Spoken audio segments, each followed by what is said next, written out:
नमस्कार, पुरंदर न्यूज चॅनलतर्फे आपलं सर्वांचं स्वागत आहे. नमस्कार, पुरंदर न्यूज चॅनलमध्ये आपलं सर्वांचं स्वागत आहे. आषाढी एकादशीला पुरंदरचे भाग्यविधाते, लोकनेते, गोरगरिबांचे कायवाळू, एक चारित्र्यसंपन्न लोकनेता म्हणून ज्यांना संपूर्ण महाराष्ट्र ओळखतो त्या दादासाहेबांचा 92वा वाढदिवस आहे. त्यांनी असंख्य कार्यकर्ते घडवले. सर्वसामान्य कुटुंबातील कार्यकर्त्यांना सत्तेची पदं दिली असं सांगितलं जातं. आज आपल्या स्टुडिओमध्ये पुरंदरचे माजी सभापती रमेश आबा मोकाशी आलेले आहेत. प्रगतशील शेतकरी ते समाजकार्य अशा प्रकारचा त्यांचा हा प्रवास आहे. आबा, दादासाहेबांचे कार्यकर्ते, एक सभापती, पंचायत समितीचे 2 वेळा सदस्य, हा बहुमान तुम्हाला मिळाला. दादासाहेबांबद्दल तुम्हाला काय सांगता येईल? दादासाहेबांच्या बाबतीत बोलायचं झालं तर दादासाहेब ह्या तालुक्याचे असे नेते होऊन गेलेत की ज्यांनी आयुष्यभर सर्वसामान्य माणसासाठी चालले आणि समाजातल्या तळातल्या तळागाळात त्या माणसाला न्याय देण्याचं काम केलं. आमच्यासारखी एक सर्वसाधारण माणसं होती. शिक्षणाचा कमी शिक्षण, 8वी मी नापास आहे. शिक्षणाचा गंध नव्हता. घरची बी परिस्थिती हलाखीची होती. पण माझ्यासारखे असं असंख्य कार्यकर्ते, मग त्यात किती देवदास कामटे असतील, मैनाताई जाधव असतील, दादारावांनी गावातल्या कधीही प्रस्थापित माणसाला हिथं हे न्याय देण्याचं काम केलं नाही किंवा न्याय देण्यापासून त्यांनी नेहमी त्या गावातल्या सर्वसामान्य कार्यकर्त्याला, जो होतकरू आहे, जो दिसतोय, अशा माणसाला न्याय देण्याचं काम करे.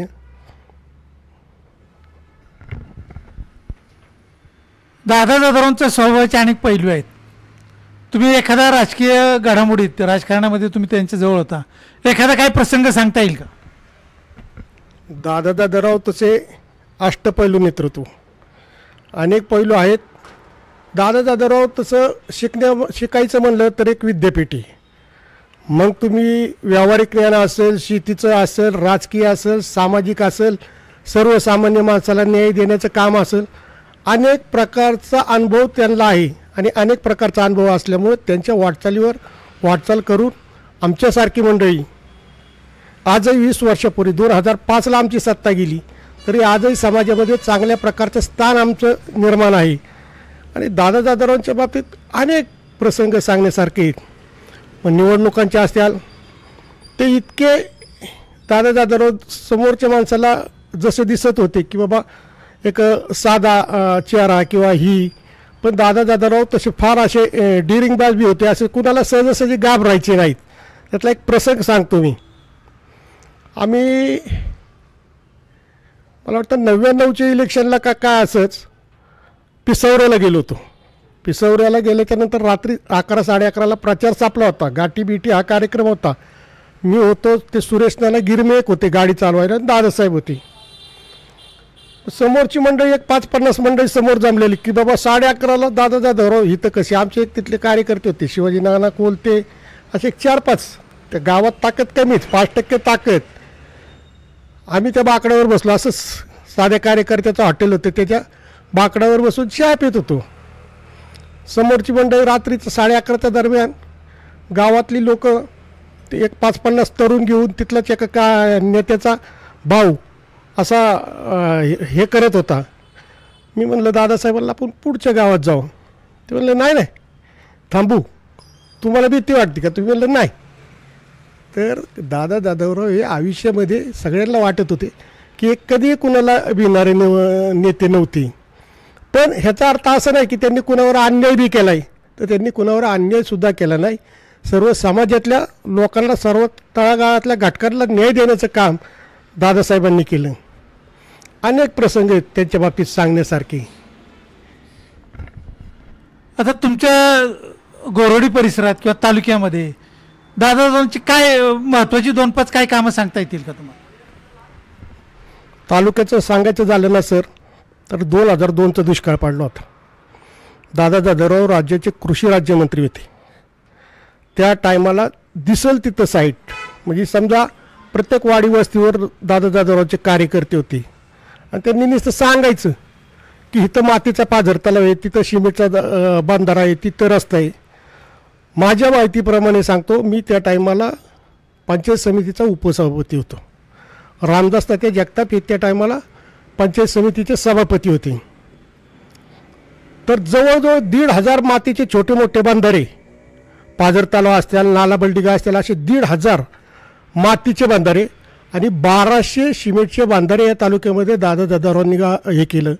कारण त्याचा एक उद्देश होता, त्याच्या पाठीमागचं एक धोरण होतं की फार मोठं काहीतरी इथं पाण्यासाठीचं साधन करायचं म्हणलं तर ते एवढी मोठ्या प्रमाणात ह्या तालुक्यात साईट नव्हती. म्हणजे अगदी तुम्ही वारवडीपासून नाझरेपर्यंत घ्या, कुठंही साईट नाही. तिकडं विहीरच्या तिकडं साईट नव्हती. कुठलाही परिसर घ्या की बाबा इथं फार मोठं धरण बांधावं किंवा इथं फार मोठं हे करावं, असं कुठलीही साईट नव्हती. म्हणून त्यांच्या डोक्यात ती एक संकल्पना आली की वस्तूला पाणी वस्तू मुरवायचं, शेतातलं पाणी ज्या त्या शेतात पाणी मुरलं पाहिजे, गावातलं पाणी गावातच थांबलं पाहिजे. म्हणून त्यांनी वाड्या वस्तीवर मातीची बांधारे बांधली.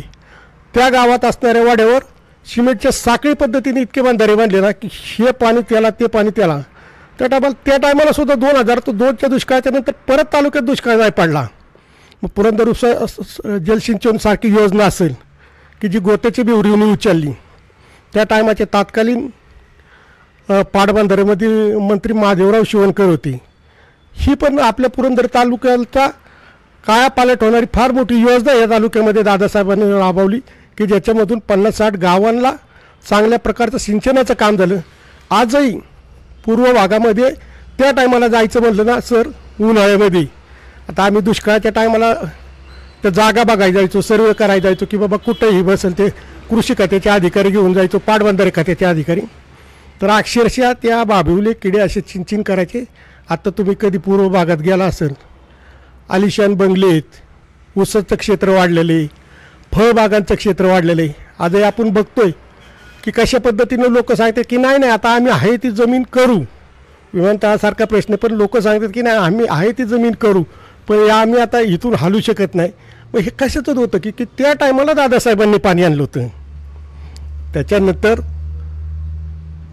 आघाडीचं सरकार आलं असेल किंवा काय, पवारसाहेबांनी सुद्धा त्याच्यामध्ये त्यांचा सुद्धा भाग आहे. पण ही संकल्पना, ही योजना राबवण्याचं काम दादासाहेबांनी त्याही टायमाला सांगितलं होतं. दुष्काळामध्ये 2002ला इतकी वाईट परिस्थिती होती की नाझरेचं धरणसुद्धा कोरडं होतं. ज्या टायमाला राज्याचे राज्यपाल दुष्काळाच्या पाणीसाठी बोलावले होते दादासाहेबांनी, तर त्यांचं हेलिकॉप्टर नाझरेच्या धरणात उतरवलं होतं. आधी राज्यपालांना बी कळालं की बाबा हेलिपॅड नक्की कुठे आहे, आपण उतरतोय तर धरणात. मग ह्या तालुक्यातल्या सर्वसामान्य लोकांना न्याय देण्यासाठी, ह्या तालुक्याचं दुष्काळाचं सावट बाजूला सरायसाठी पडल त्या परिस्थितीमध्ये, पडल त्या ह्याच्यामध्ये दादासाहेबांनी काम केलं.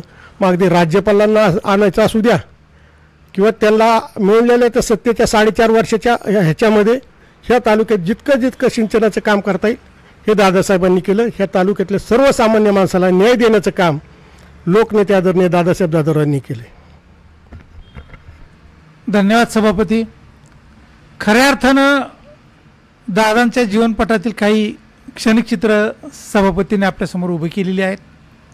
दादा जाधवरावांचे अनेक पैलू आहेत आणि अनेक पैलू प्रत्येकाला जसं जवळ जाईल तसं दादा समजायचे. दादा दिसताना आपल्याला पापविरू दिसतात, परंतु अतिशय धाडसी निर्णय दादांनी या तालुक्यामध्ये घेतले आणि विधानसभा गाजवली, मंत्रिपद गाजवलं आणि प्रचंड विकास निधी या पुरंदर तालुक्यामध्ये आणला आहे. अशा दादांना शुभेच्छा कशा देईल वाढदिवसाच्या?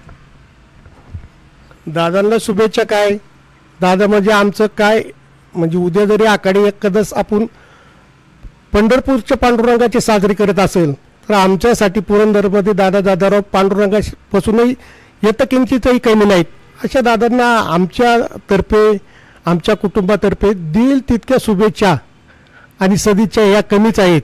म्हणून दादा हे आमचं कायमचं दैवतच राहणार. धन्यवाद.